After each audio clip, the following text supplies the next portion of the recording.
of ideas is the dish I plate. Realize there is no gate. Preposterous, the idea of being late. The void is where I rest my fate. You can never get it done. You can never do it wrong. Just sing your song or sing along. In a moment, it will all be gone. Why, oh why do you cling on? Define as weak or strong. With poetry like DMT, I pack my bong. Long and deep the hit vibrates me like a massive gong. All these words are lies, in them you must not trust. Know that all these knots and ties is what is helping you to actualize. If you just let them be unfold before you, you would see the truth of your true destiny. Cling and clasp and grasp is what is holding you behind the mask. Let it drop holding on, all by itself, it will be gone. Remember doing nothing, and nothing lets you let go of the nothingness to which you pretend to be holding on. The human part replaced by the divine will allow your light to truly shine. Know that you can leave it all behind. There is nothing to find. There is no mind. Stop being kind to anyone but you. You cannot know what others need you to do. Whoever said that it was bad to feeling blue have no clue, cannot see through the maya of it all. Just decide to have a ball. Roll and jump and bounce and fall and fly. There is zero limit to how high. Awoken is my inner mystic. He knows that true compassion is artistic, because I play with the divine linguistics. To the mind, I truly am sadistic. If you say you know, I will become antagonistic. I do create the urge to purge and puke and vomit. My words will take you to the summit. Fuck humility. I will teach you to see the power of not knowing, just flowing. I make a point of showing, blowing my divinity in your face. Like smoke, you will be disgusted, because your reason and your logic cannot be trusted.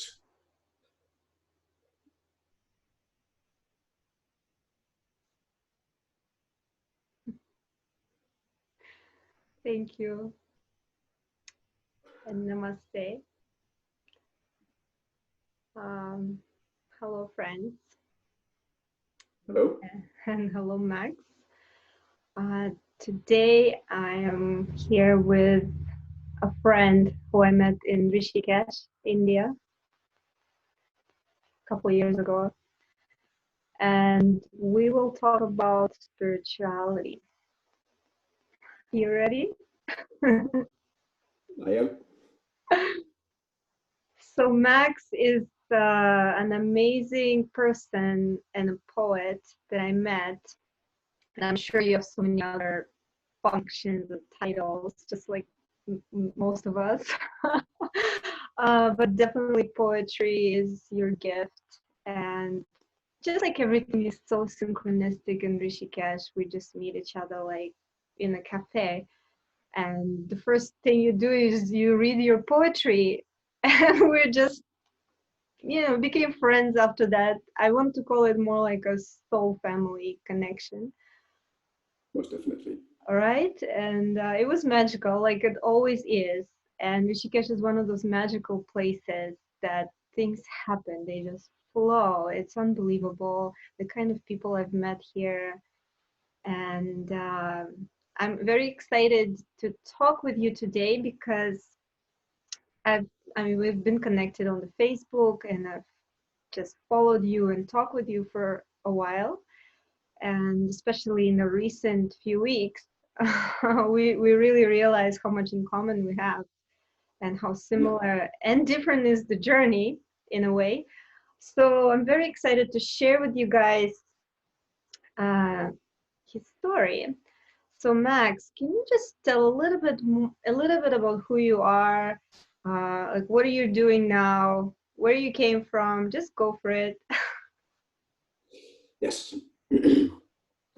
So I grew up, and I'm from Denmark in Scandinavia, and sort of grew up in sort of like a normal suburban family, and went to school and high school and then university, where I studied economics and business administration.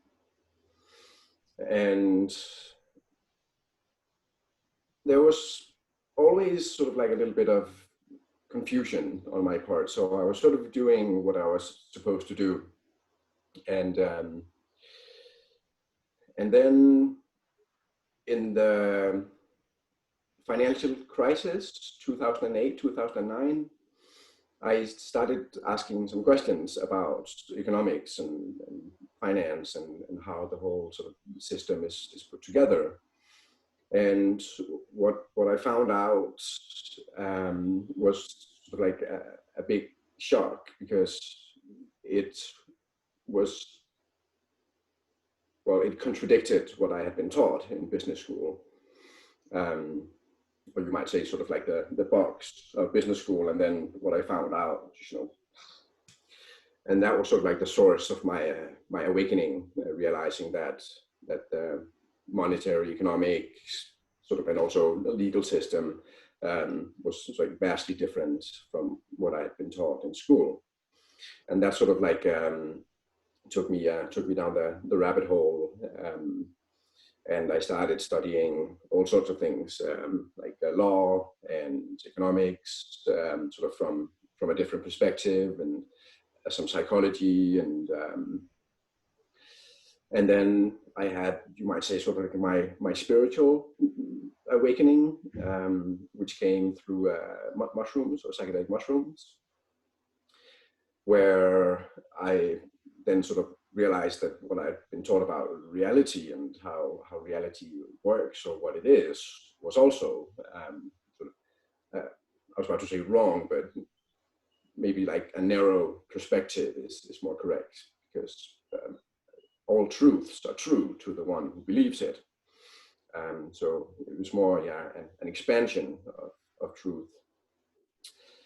Then I sort of also started doing yoga and meditating, and I had always been very curious and interested about sort of kung fu, martial arts, and then I started doing like qigong, tai chi, sort of chi work, and then I guess 4 or 5 years ago, I sort of had this chi awakening also, where I started to feel the energy, the life force, the chi, the prana in my body, and started to be able to sort of work with it consciously. And it's one of my favorite things today, because it's virtually limitless, in a sense, what you can do with your consciousness and with your own energy, and how it's sort of, you know, it's in terms of like your aura, it's sort of, you know, you can use it for so many things. So that's sort of like, yeah, the short version of my sort of awakening. And I guess then the whole alien, ET, other consciousnesses sort of in space, or in space, also became a big part of my life. And in the beginning, I was listening to these channeled messages, mainly on the internet, and again, sort of through the whole chi practice cultivation, I started to be able to initiate contact myself.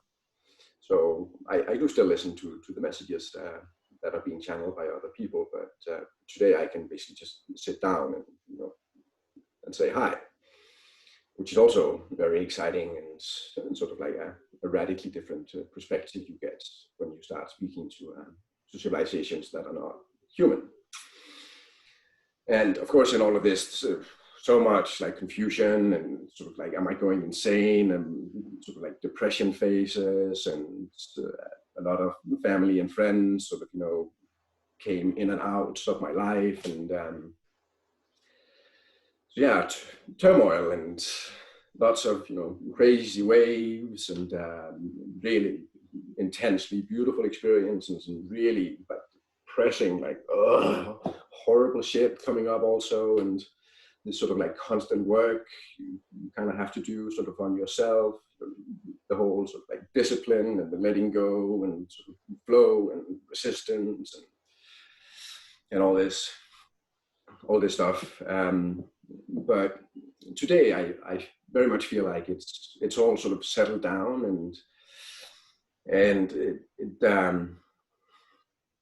it feels like there's very little sort of shock and left. And whenever I come across new information, I stay quite calm, and sort of go through it sort of from a place of peace and sort of this, the infinite stillness, the void, the I am that I am that I am that I am that I am, and sort of this knowing that if creation has to be all there is, then everything must exist in some form.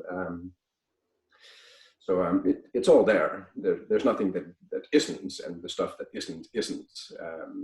And sort of like yeah, it's a different, very different idea. It's sort of like the nothingness. So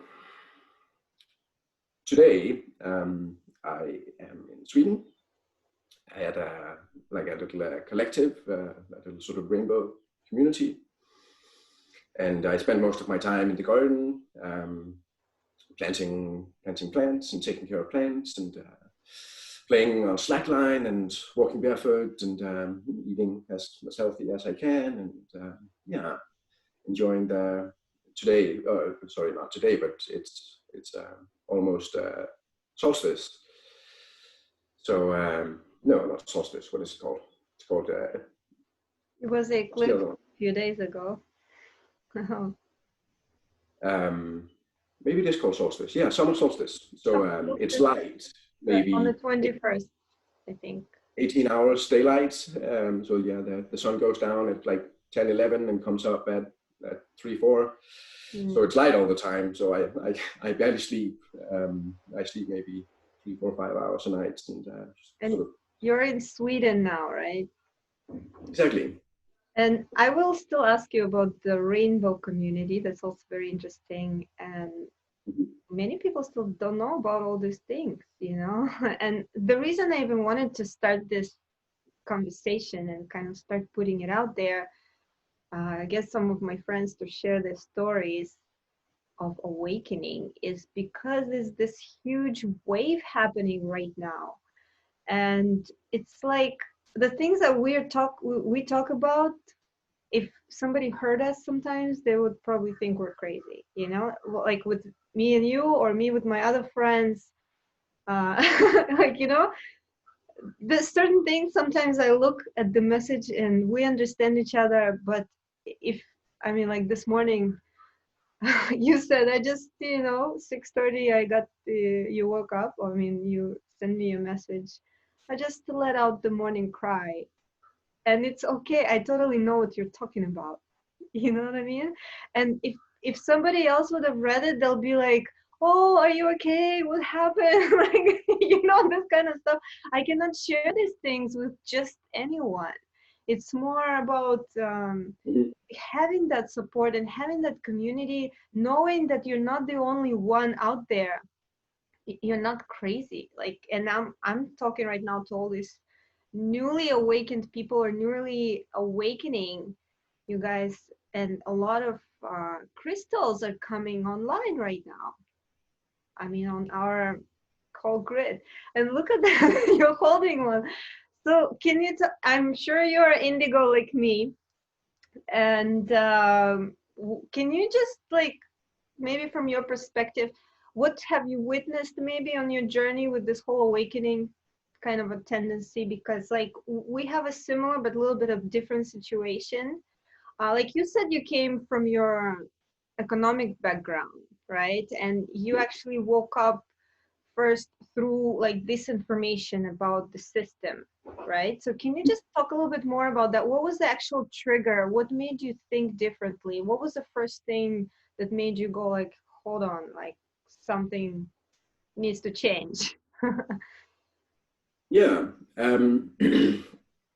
So there are, I guess, 2 parts to the economic, financial sort of part of this. And one is interest and debt. And our global financial system, I was about to say is, but I would much rather say was, because it is changing right now. And some really incredible things are happening sort of behind the scenes. It's not in the mainstream media and so on. We can get into why that is later.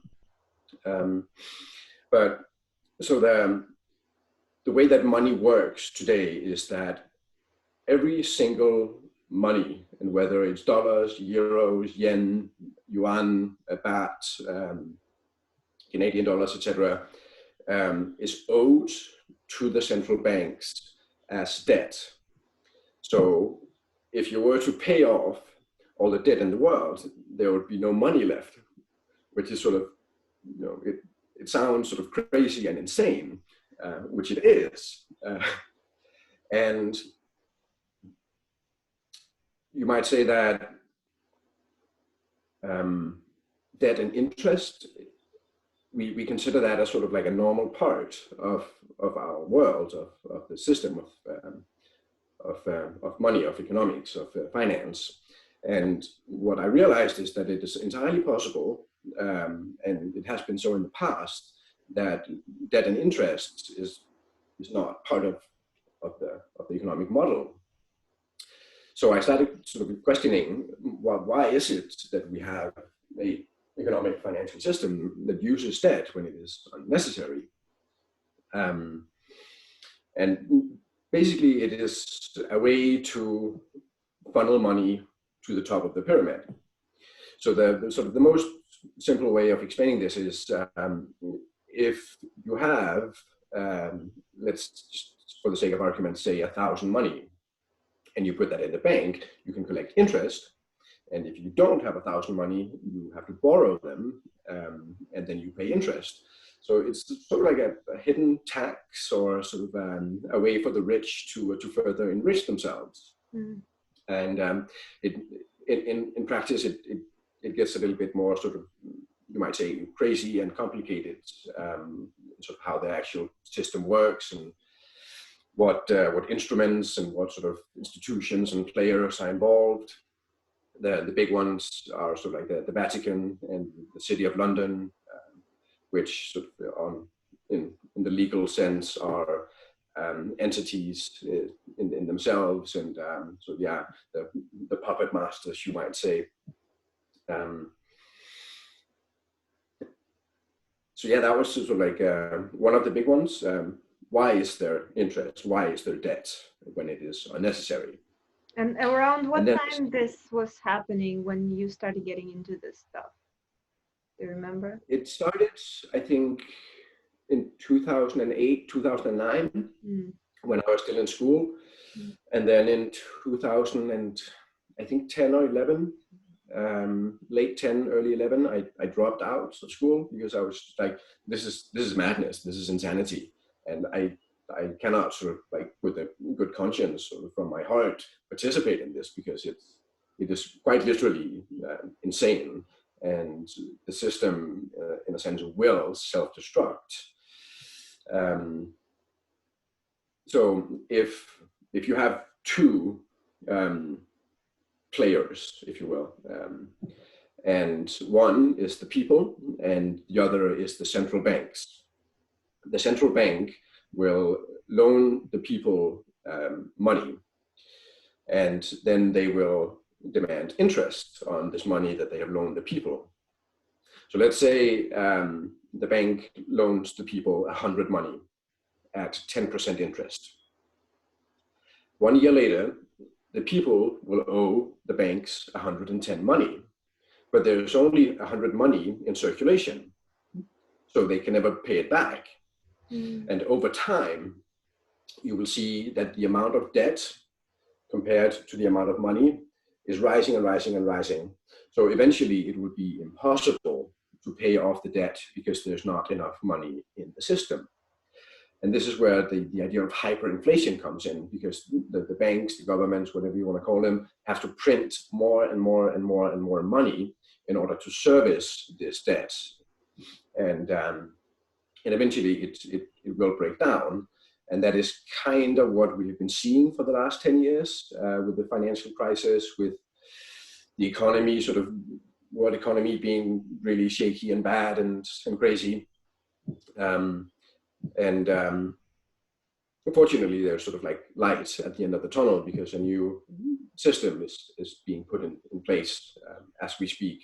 And I've been getting some sort of very curious news during the last sort of 2 or 3 weeks, which I think we should also get into. Then the other part is about this cyclical consumption-based system that we're in, where we continuously have to buy, consume, work in this sort of never-ending spiral in order to keep this system going. And with the absolutely amazing progress in technology that has happened, this system is becoming obsolete. The sort of the mechanism of having this cycle, this cyclical cycle sort of run, is in a sense destroying itself because of the effectiveness of technology. And you can actually go back to like the 1930s, 40s, 50s, and find these sort of like scientific and technological sort of articles where they're discussing like, how do we deal with this? How do we manage to keep the system going with the effectiveness of technology? And sort of the main solution is what is called planned obsolescence. And that is designing the products so that they will break down, so that we have to go buy new ones. Because it should be pretty obvious to all of us that we can today produce a mobile phone that you can throw into a brick wall without it crashing or breaking, where you can sort of replace the camera when it's too old. Can I say something about that? This really hit me when I was, when the iPhone started coming out, and I realized that every single friend who bought the iPhone, they bought a whole new iPhone like every year, because it either broke or the screen broke or something. And I was saying, we have all these materials, like, and it cost $1,000. Why can't they make like, the bulletproof glass or something? It was just simple as that. And then this made me think even deeper. And I mean, I didn't even get a smartphone until much, much later, because I just look at all these people just playing with the iPhones, like they're like addicted to it. And it was scary. It's just scary to look at. It's like you're not even, you're so into this technology and you're just ready to sell your soul for the next version of the iPhone. So this is one of the triggers that also like kind of made me step back. And I was like, I don't want to be like that.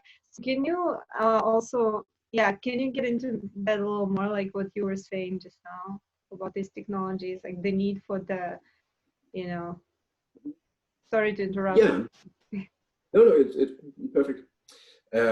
So you might say that the problem is, if you actually had the intention of making a company that produces something that is, let's say, a good product, you will not be able to compete in the market system, because as a company, you need to be able to continuously sell things to make profit. So if you make a product that is actually really good and will last for, let's say, 100 years, you cannot compete with the companies that make stuff that breaks down, which is really, you might say, unfortunate. Right.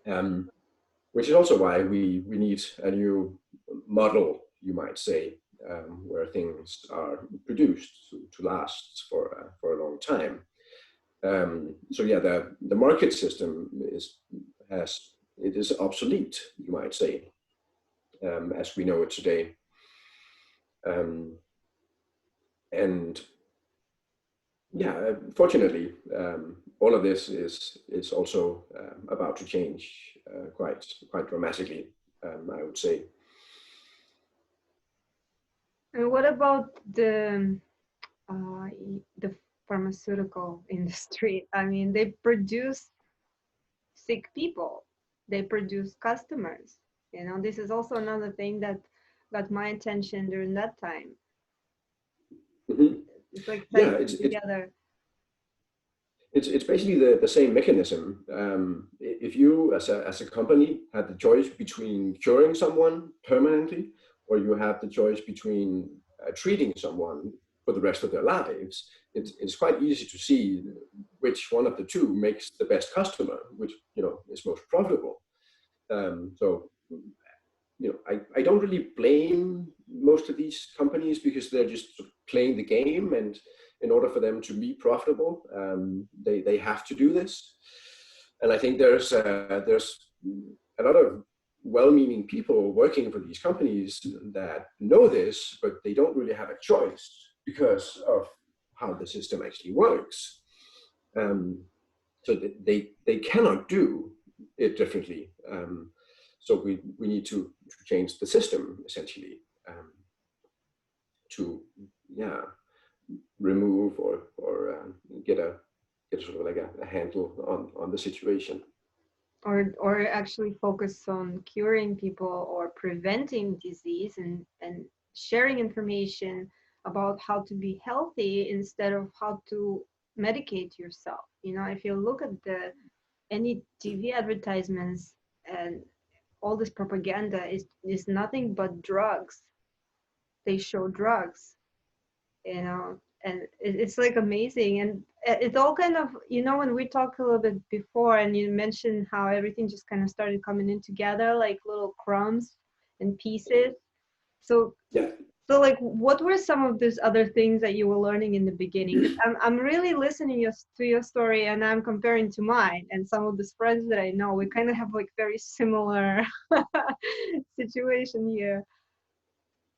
Yeah, like looking back, one of the things that also sort of made me go, strange, is my parents are in the pharmaceutical industry, and none of them really sort of likes to take drugs or pills or medicine, which is also, I found that sort of a little bit sort of like, what?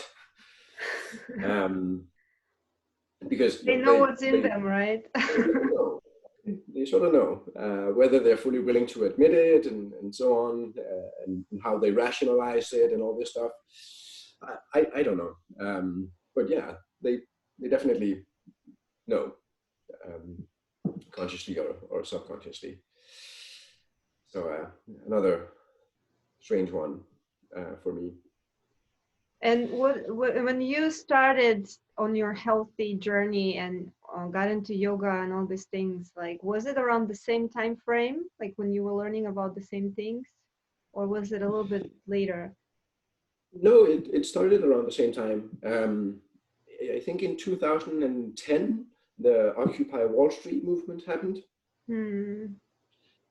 where people were occupying like Studley Park in New York, and this thing sort of spread to, I think, more than 1,000 cities around the world.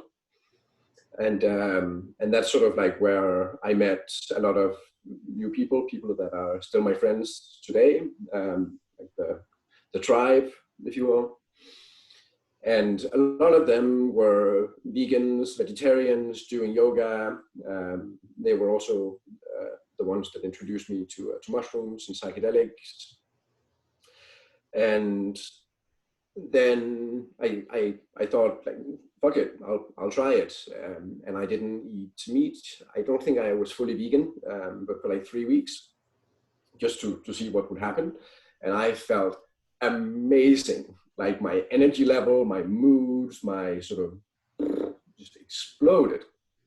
And then I think I had maybe 2 months or so where I almost like stopped eating, because I was doing this like this chi work and the yoga daily, and I was sort of happily addicted. So wake up in the morning, I'm like, oh my god, the headstand is amazing, and into the park and do some tai chi. And I think I lost maybe 15 kilos in a month.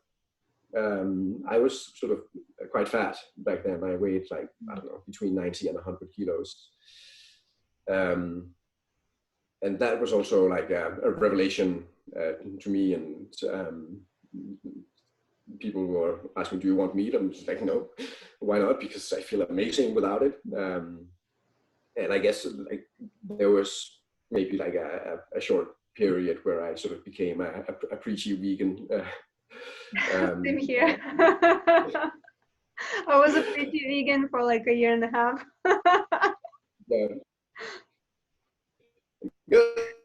The animals, the environment, and so on.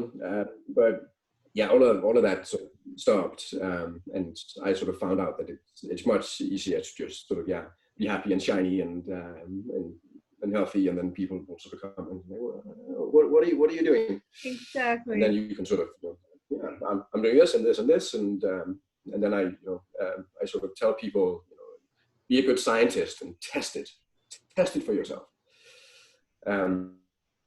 On your own body, and see what happens, and see what your body likes, and so on. Because I don't think we're all necessarily meant to be vegan or vegetarian. It's sort of like a personal thing, and I think you can have a healthy relationship with meat and with animals, and still be fine. Like the whole intention and how you relate to it and treat it, and so on. So if you want to go hunting, and sort of be grateful to the animal you kill, and have that sort of like native kind of relationship with the animal, I think, go for it. It's awesome. But for me, like my body just doesn't really like it. So yeah, vegetables for this one. No, I completely agree with you, and I'm the same way. I really don't judge what people eat, how they live their life. I'm not pushing my lifestyle on anyone. But when I gave up trying, it's like I don't need to prove a point to anyone, and who is to prove a point to? The whole point of my life right now is just be happy myself, be healthy and be satisfied with what I'm doing, be honest with myself, because that's the hard part. And I noticed when we just start on this journey, we're so excited, we just want to share with everyone, go vegan, like do this, and that's how I was. And even when I got into like this conspiracy theories, it's just like I just couldn't wait to share. I'm like, stop drinking fluoride water, stop eating meat, and everything is just just bursting out of me. And it took me years to come down, actually. Like my journey is also very crazy. That's why I don't want to get into my journey in this conversation. I want to talk about your experience, and that later on we can talk about other stuff. But it's very interesting because I'm sure many people can relate to most of the things that you're saying right now. And especially it's kind of like how one thing leads into another. You start connecting the dots, you start to realize, hold on, if this is wrong, and if everything they feed us on the television is wrong, it literally is opposite to the truth, then what is the truth? And we start reaching for that. Was it kind of like that with you? Yeah. I think because of my understanding of the economics of it, when I come across information, I follow the money. That's simple. Follow the money, and I don't know, 99 times out of 100, it will lead you to the truth. So if you read a scientific article, find out who paid for it and who funded it, and you will find the motive, so to speak. There's also the Latin expression, cui bono, who benefits. Okay, so you've read a lot of articles, I believe, and studied all this stuff, and from economic perspective, that's not something that I did. I did a lot of other things, but that's why it's very interesting, because it's kind of coming together, and not only for our individual lives, we also like little pieces in each other's puzzle as well. If you think about it, how amazing it is. It's like you had to go through that and learn all that, so I don't have to learn it. It's kind of like you are also another version of me. You are my own self in that body, in another body, like everyone else is. So we don't have to learn everything, because all of us are learning a little something, and just by that, even by the 100 monkey effect, we can kind of elevate together. So okay, so follow up. And the question I have, can you, in your own words, define what is a spiritual awakening? Is it just certain realization? Is it just like a mental thing? Or what does it mean to you?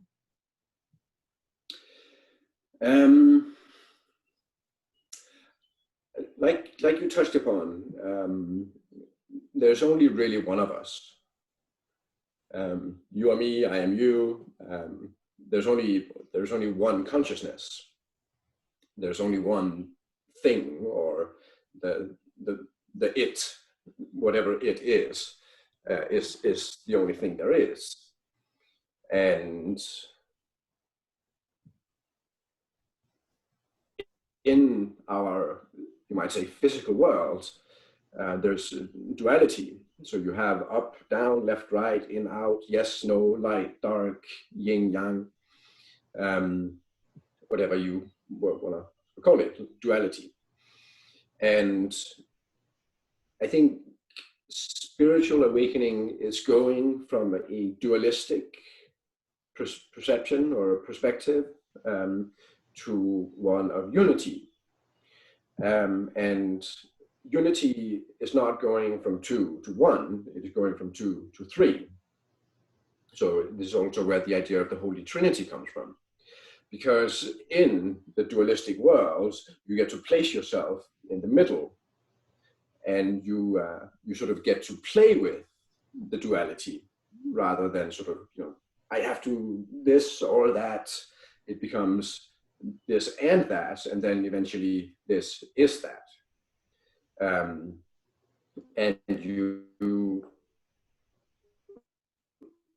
or one, stops seeing oneself as separate from everything else, but as a part of everything else.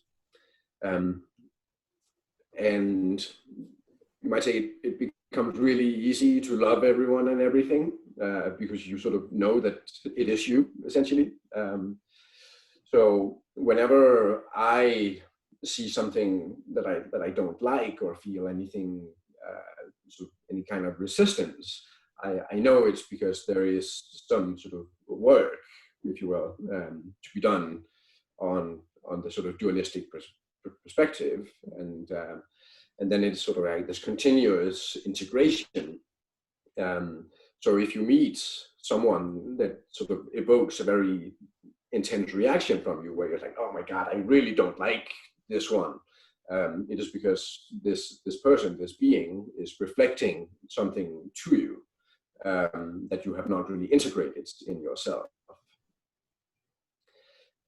So yeah, everything is like a lesson, you might say, and the people that you really don't like are the ones who have the greatest sort of lessons for you, which is also sort of like a really tough spiritual pill to swallow, because it means that it is because there is something in you that you do not like, and then it's up to you to sort of deal with it or process it and then integrate it and accept that part of yourself also. What we sometimes call shadow work, working on your shadow, the things that you don't want to look at, the bad stuff, no, get away from me. Right. Where embrace it. No, deal with it. I can relate, and in a way, I want to say like I'm going through it kind of even now, but the thing is, I don't have the dislike for someone or hate or anything. I just feel like if they're not in my, I've lost some friends over the past couple months, but it's not because I hate them or I got angry of what they said. It's just like I had to separate myself. It's more like about my boundary in a way, because if the person is always like saying something to kind of bring me down in a way, and even if they don't say it, I feel that energy. It's kind of like deactivating their own shadow in my presence, and sometimes, and I feel it.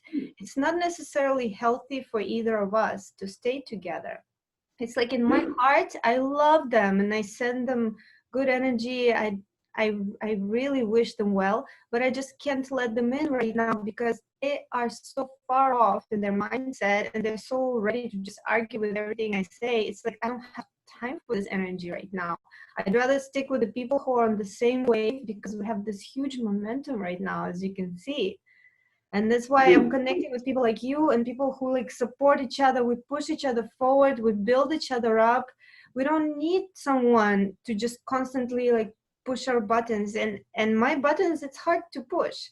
I don't get mad anymore. Like you'll rarely see me stressed out about something that somebody said, because I see myself in that too. I'm also sometimes like I could say stuff that hurts people's feelings, and I know that I'm one of the biggest triggers for some, and they even hate me for it sometimes, and I see the whole process as if from a distance, and I realize the roles I'm playing, it's kind of like a catalyst in a way for myself and for others. And it's okay. I feel like it's okay to separate yourself. We don't have to keep these guys around if they're gonna just kind of be like that heavy weight that always needs, babysitting. This guy, I have no time for it right now. And people call me, oh, you're not spiritual because you block me or whatever. It's like, just focus on you right now, because it's like the person is sitting there looking at everything I'm doing wrong and doesn't have anything positive to say, but as soon as they don't agree with something, they're just like really quick to say it. And that's okay, but it's like, what are you doing with your life? I have no time to even look at other people's stuff. I rarely even read anything because I have so much of my own stuff going on. I'm sure you do too. It's like we connect with like-minded people because this is a very, very fast process going on, and I don't want to feel bad for like blocking someone, for example. Because maybe they will come back when they're ready, but our trains right now are going in like a little different tracks, and if we meet on one station, eventually we can get in each other's train, but not right now. Yes. What do you think about that? But I would agree. So in this process of shifting from the dualistic perception or perspective to that of unity, it is also what is often being referred to as the shift from 3D to 5D. Mm. And we have to accept that some people did not come here to experience that shift. They came here for something else. So they're on a different journey, and you have to let that be okay. Some people have chosen something else, and they're on another soul mission, soul journey. And yeah, I don't really mind anymore. Like you say, let people do their thing, and I try to focus on what is on my own plate, and not sort of get involved in the beliefs or ideas and of others, and resting in my own truth and my own sort of knowing and choosing my own timeline and so on. And then, yeah, maybe some people will eventually sort of be like, oh, by the way, I think you were probably right, and I'm gonna join your train track, and some people won't. And in this sort of shift from the third to the fifth dimension, we're gonna see people die. In the physical sense, they will die because they have chosen another timeline. So we never truly die. You are eternal, you are infinite, you are forever. But they've just sort of signed up for a different reality experience. And sort of like the practical implication of that will be what in our reality, if you will be death. But they will, of course, be alive in a different timeline and experience something else. So I don't really get upset about that anymore. I'm just like, oh, another soul with free will choosing something different. And I'm like, oh, how exciting, because that way creation can continue to be all that is. And it is always perfect. Right, and you're totally right. I also feel this way, and I wish more people actually understood it in this way, because I've, I mean, I have so many friends who lost someone during this maybe past year alone, and it's very heavy to see them suffer so much. It's kind of like I have this message, but I don't know how to say it in words, so I'm not saying anything. I'm just holding the space. They want to cry to me, and that's okay. I'm just here to like embrace you, you know, to give you the space to feel your pain. But also, I wish there was a way to kind of, you know, just give them what I feel about death. I'm not afraid of death at all. Like it's just such a game. This whole life is like a video game to me. I remember, you know, even years ago, my friends used to laugh at me. Like we were walking, I think it was New York, in the streets, and I was like, look at all this video game. It's just nothing is real. It's all like a hologram. It's like Grand Theft Auto, and we're just like these characters, and we were all laughing. They are like laughing along with me, but they could see there's like a some kind of truth to it. It's everything is so. I mean, and the deeper these events are going, like what's happening right now in the world, it's like a big movie. I mean, it doesn't even look real. It's like a very badly made horror movie or thriller. I mean, It some is. movies are better than this. So, right? That's fantastic. Like the, I mean, I am enjoying the show for sure.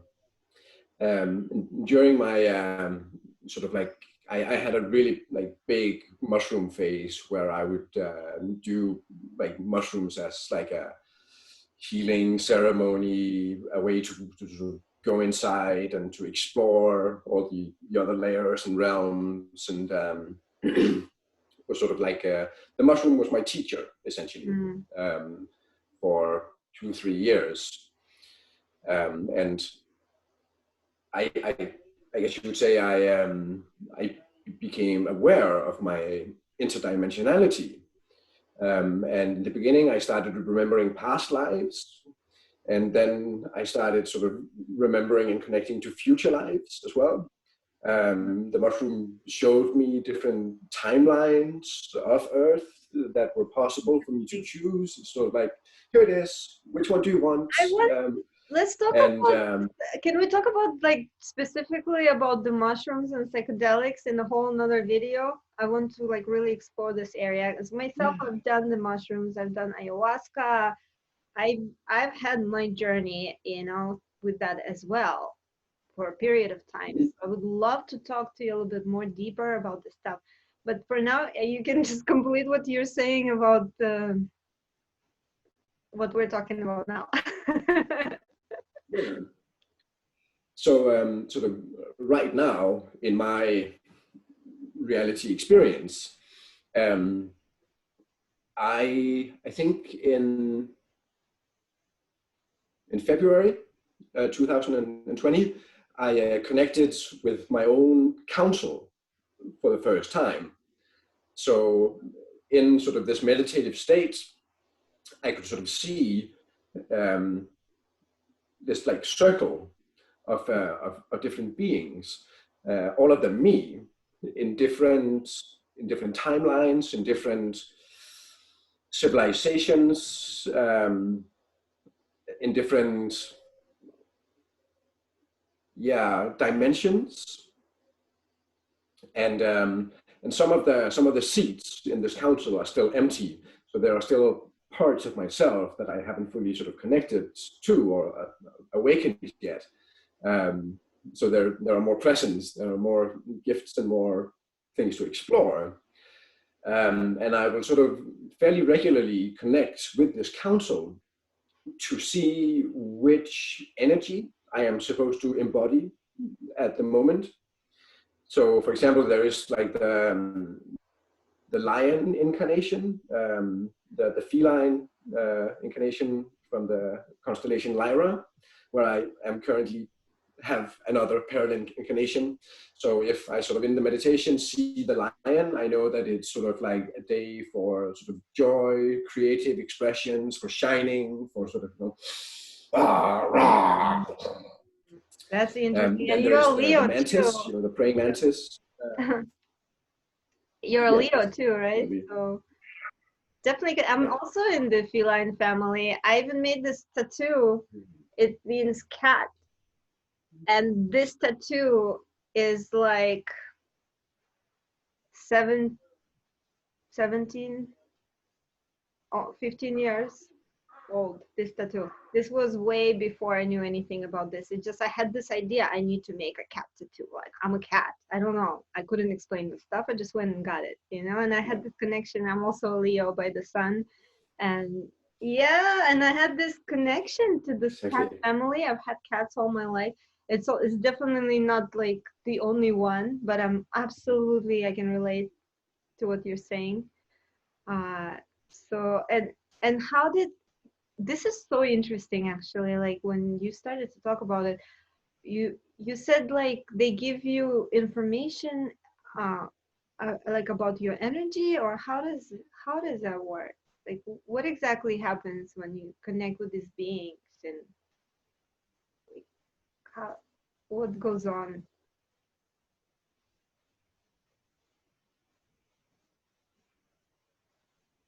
It's frozen. Can you see me?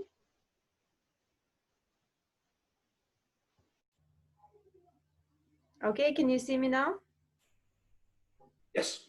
Okay, because it was a little bit freezing up. So did you hear or can you remember? Yep. I was just basically asking, how does it work? You said like you connect with these beings and they remind you of like these kind of energies that you embody. Uh, how does it happen? Like what is this going on?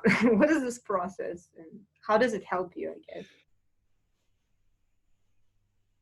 Um, well, it helps me to to know and to sort of be in tune with what energies are, you might say, dominant or prevalent at certain times, so that you can ride the cosmic waves more efficiently. Mm. And this happens in meditation, you think? Like that's Yeah, yeah. Well, I sometimes I just have to 5 seconds, you know, shut my eyes, envision my counsel, and then whoever sort of pops up um, is sort of, yeah, the energy of the day, or sometimes more, or sometimes less. Sometimes it's, you know, for the next hour, you know, embody this energy and go do this kind of thing. You know, be creative or relax or be the fucking dragon that yells and screams mm-hmm. and truth and power and so on. You're not gonna take shit from anyone, and sometimes it's more sort of like the loving, caring, sort of emotional kind of thing. Yeah, it helps me ride the cosmic waves, I think is the simplest way to put it. Yes, that's definitely interesting, and I can relate to it without thinking of it specifically in that way. But I feel like the need to be in a certain way at one point and then change and be something else. Like, I don't need to be consistent and be this one personality throughout the day. Whatever is helpful, like you said, writing the energy. I think it's such a powerful term to ride these energies. And well, since we've already been talking for quite a while, I want to get a little bit more to the like the practical advice, if you can give something.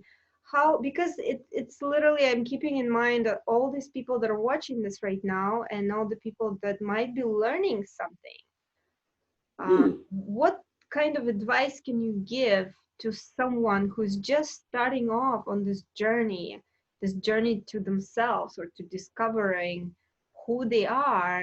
and you know, what you can suggest, like as far as a lifestyle, maybe little practical things or tools that you can recommend. I think one of the important aspects of all of this is to purify your physical vessel. So that means oxygen, deep breathing, uh, preferably be in a place where there is clean air. So if you are in a big city and if you have the possibility to leave, do it. Mm. Maybe just for a day, go to the forest or a park or something, or if you have the option to leave permanently, I would also do that. For me, being in the big cities is so intense, and I Same. kind of have to numb myself out a little bit, so I can sort of notice in my dietary habits that if I find myself in the civilization, um, it's too much, really. Too much. Mm-hmm. And then lots of water. I drink at least 2 liters a day, and sometimes a lot more. Some days I'll sort of go crazy with the water and drink 5, 6, 7, 8 liters just because flushing. Right. Flushes out all Mm, the toxins and everything. yeah, and then eat a healthy diet, whatever that means to you. There's not one diet that is correct. Listen to your body, experiment, figure out what's good for you, what's not, and yeah, learn your own body, essentially. Exercise, really important. It releases endorphins and serotonin and so forth, all the good stuff. Being in good shape is, it's great because this body, it's fucking amazing. All the things you can do with it. There's a slack line just down here where I am, and it's so much fun. What is So much it? fun. What is Slack line. slackline? Yeah, so like you have a long rope that you walk on to keep balance. Oh, okay. Um, then do things that make you happy. Find out what makes you happy. If you don't know yet, find out. Try a bunch of different things, and like listen to your passion, your desires, and what you have fun doing, and do that. Because we're meant to be joyful. We are meant to be passionate. We're meant to be happy. Um, so if you're doing things that you don't like doing because you think it's going to lead you to something, I would say don't do it. Fuck it. Do the things that feel good in the moment, rather than this idea of going through this struggle so that at the end you can sort of accomplish something and so on. I don't think that's how it's supposed to be. Right. And Yeah.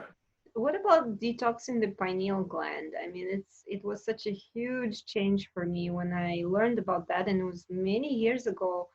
I completely stopped buying any fluoridated toothpaste and everything, and I noticed a difference. You know, I started paying attention to the kind of water I was drinking, and this really helps. Now these days I'm taking a lot of supplements, you know, like even turmeric and certain things.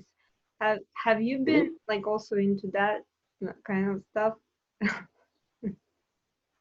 And Oh, definitely. can you I recommend definitely had a something for that? Like yeah. I definitely had a like also like a long phase with all the detoxification stuff, using nature as medicine. Also, the crystals work really well. Um, their vibration is something that you, in a sense, copy. And then for me today, personally, I use the whole chi prana energy work to do my thing. I haven't been sick 10 years. I've been to the dentist maybe twice in 10 years. If I feel like a little bit of a sniffle coming on, I'll do a fast maybe, or I'll make sure to eat something with a lot of I say spices and so on. So I think staying healthy is actually really easy. It's just that we haven't really been taught how to treat our bodies and what it wants and needs and so on. And then one thing that I am also sort of continuously very aware of is the pH level of your body. Right. So the whole acid alkaline thing, I would really suggest doing a little bit of research into that, because it's really simple. It's really simple. There's a lot of diseases that you can avoid and heal simply by keeping a healthy pH balance in the body. So eating all the stuff that has alkaline properties, like kale and cabbage, and I think some of the nuts and seeds are really good for this. Yeah, do a bit of research, and not too much coffee, not too much alcohol, and figure out what are the acidic things and figure out what are the alkaline things, and try to balance out your diet. No, definitely it helps. And I agree with what you said, that a big part of the spiritual journey is to detox your physical vessel. I strongly believe that this body is like a vehicle for the soul. And the longer it's alive and, thriving in health, the more we can enjoy this life. I also feel younger than I was like 10 years ago, actually, in my energy levels and just the way I feel. And even I like myself better. It's just such a journey. I believe even age reversal is possible. But we shouldn't also be that much attached to our body in a way, and some people, they're just working out so much in the gym and they just want to look good, but on the inside it's like, how healthy are you? Check your like kidneys and liver function. These are very important things. Like, I've done so many liver cleanses and stuff, and there's these green rocks came out of my body, and then I was really you know surprised that we carry this kind of stuff in us without knowing. And we think it's normal to eat this junk food, these potato chips and anything like packaged. So if you ask me, one of the advices I would give for the more healthy life is to not eat anything processed as much as possible. And white sugar, it's a poison, and people don't do enough research. And it's really heartbreaking to see even some of my friends that are feeding the kids these foods that are, it's horrible. And you can see like these little kids that are obese, or they are absolutely, they just toxic, and I'm not anyone to tell them don't do it like in their face. I can't. They have to learn for themselves. They have to kind of look at what they look at us more healthy people, and they kind of can learn. But it depends so much on the parents. And this is so important right now. These little kids that are born now, they're so sensitive. Like, they won't even eat this stuff. They will not take it. And if you think about how intelligent we are as children, when I was little, like, my mom tried to force feed me meat and all the stuff. Like, I would refuse. I refused the milk products. I couldn't eat anything. And then later, I became really numbed down. So I started eating all the stuff. I started eating and drinking alcohol, everything. I was really unhealthy for a long time. And I mean, I have my own journey. It's like, it's very deep. And like I told some people, I'm writing a book about it, but it's in the process. And in the meantime, I'll keep sharing here and there little pieces from my life. but I can totally relate from what you're saying, you know, and it's really about taking care of the body and the mind at the same time. And the spirit feels better in a healthy body. You know, that's what I think.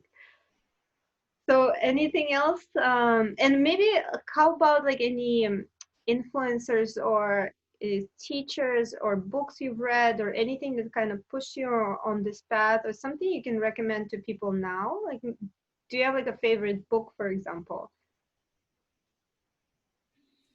Mm, my favorite book is the Daodejing. Which one? Dao De Jing. Daodejing. Yes. Yeah. In my humble opinion, it basically has everything. Mm, yes, And I've read about, I yeah, read I it, think mhm. different interpretations of it as well. It's also Yeah. interesting in which kind of interpretations you can read. And then if you look at all the prophets, all the masters, all the Buddhas, etc., they all say one thing. They all have one thing in common. They all say, go inside and you will see. Mm, So meditate, go inside, find out what's there, because that is the only place the answer really is. that's definitely a beautiful message, and I agree. So maybe it will be a good way to kind of, you know, wrap it up for today. And I definitely want to talk with you some more, specifically about the financial stuff that's going on right now, the whole reset of the financial system. Yeah. And I also want to tell you guys, if you have any questions, I mean, I'll probably leave. Max, is it okay to leave like your email or something underneath, or your Facebook underneath this video, Yeah. in case somebody want to reach out to you with certain questions, or you know, have a Most talk, definitely. you know, and people are interested now. What is going on? This whole GESARA and everything is unfolding in front of our eyes. A lot of people still don't know what it is, and even I need to catch up all my studying. It's very, very interesting. We're going through amazing changes right now. We're so excited. It's like I can see you also have a hard time with holding it in. Like, Yes. I am celebrating every day. Like I can't contain myself. It's just like, I'm the same way. yes, Can I've you, been can you waiting for just like give some 10 a years or little? more. Can you just give a little something for what's about to happen? Like, are we actually? Is this like doom and gloom happening? Are we gonna all die, or is that something totally different that's going on right now? So the biggest and most important, profound thing in relation to this GESARA economic system is that all debt, all debt, all mortgages, all student loans, everything is being cancelled. It's being wiped out, gone, forgiven, removed. And the debt is going to be removed from our world permanently. That's amazing. Thank you. Boom. Right. And there's Yeah, much more to it, and this will affect our whole living on this planet. This will affect our whole system. You know, we've been waiting for it for so long. We are tired, men. That's how I feel, right? So we have these tears of joy right now, just happening, all this like breakdown of the old to give way for something new. And who is not believing this, check it out for yourself. There's plenty of information now available on that same damn Google, you know, and whatever.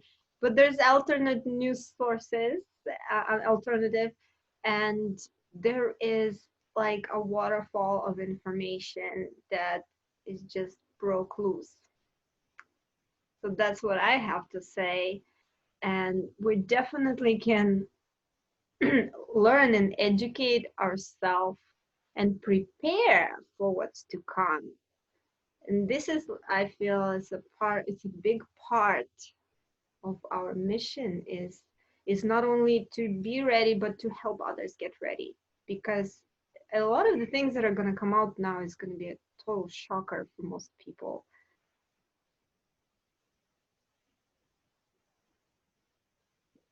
So anything else you'd like to say at the end, or maybe some kind of message you want to send out to the universe before we complete this episode? Love and light, love and light. And thank you so much, my brother. We are one. And thank you, sister. I definitely appreciate you and everything you do and everything you are, first of all. And we are in this together, all of us. So we will talk some more. So you guys stay tuned and namaste, everyone. Namaste.